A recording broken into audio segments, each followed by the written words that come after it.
నమస్తే అన్న, ఏ ఊరన్నా? మాది మియాపూర్ అన్న. మియాపూర్. ఏంది ఎలా ఉంది పరిస్థితి రాష్ట్రంలో? సీఎం రేవంత్ రెడ్డి గారి రేవంత్ రెడ్డి వేస్ట్ అన్న. అన్ని గ్యారెంటీలు ఇస్తులు అన్ని చెప్తుండు కానీ ఏం చేస్తాడు? ప్రజలంతా రోడ్డు మీదకి వచ్చేస్తారు, ఇల్లు కూలగొడతారు. మా ఫ్రెండ్ కూడా ఇల్లు కూలగొట్టాను పాపం. అవునా? ఏం జరిగింది అసలు? కైసన్నగర్లో మొత్తం ఇల్లు ఇరగొట్టేస్తున్నారు. దేనికి? మన కబ్జా ల్యాండ్ అని చెప్పినట్టు గవర్నమెంట్ ల్యాండ్ అని చెప్తున్నారు, కానీ అది గవర్నమెంట్ ల్యాండ్ కాదు. ఎన్ని సంవత్సరాల నుంచి ఉంటున్నారు అక్కడ? నేను అక్కడ 7 years వరకు నుంచి ఉంటున్నా. ఇప్పుడే 7 years ముందు నుంచి ఏం కాలేదు, కానీ ఇప్పుడు అట్లా అయిపోయింది. ఒక 2 months బ్యాకే ఇరగొట్టారు.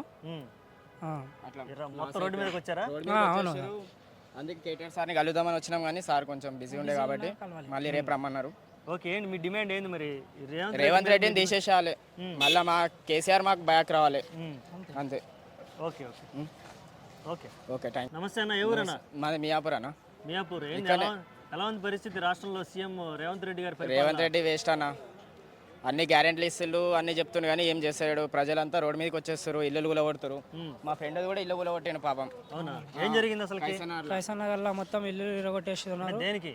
మన కబ్జా ల్యాండ్ అని చెప్పినట్టు గవర్నమెంట్ ల్యాండ్ అని చెప్తున్నారు, కానీ అది గవర్నమెంట్ ల్యాండ్ కాదు. ఎన్ని సంవత్సరాల నుంచి ఉంటున్నారు అక్కడ? నేను అక్కడ 7 years వరకు నుంచి ఉంటున్నా.